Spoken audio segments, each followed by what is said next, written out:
Hi everyone, thank you so much for clicking.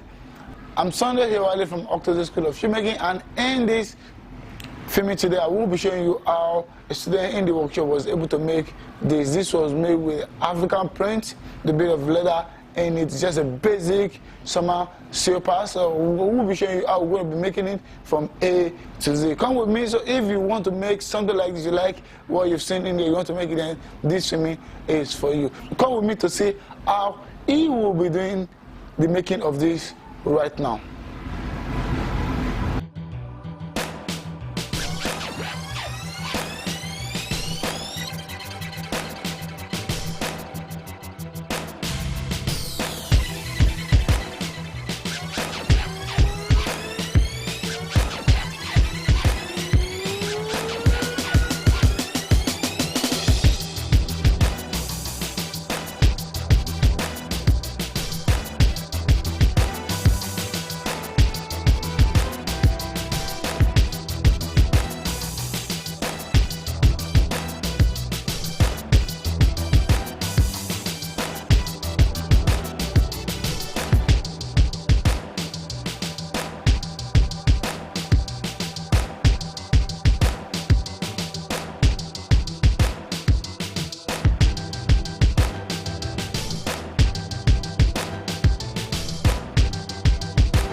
time. Hope you like what you've seen. Hope you've been able to learn something from the making of this project. If you're not a subscriber, subscribe and then like, and while you like, share. Don't just learn alone. And before you go, don't forget to click on the notification bell so you can get notified when our subsequent upload on this platform. This filming is credited to Afelomo Oluwafemi. He was the one that made this in the workshop. I just put it together and then show you the making process of it. I look forward to see you in my next filming. I'm Moyole Sunday, and then bye for now.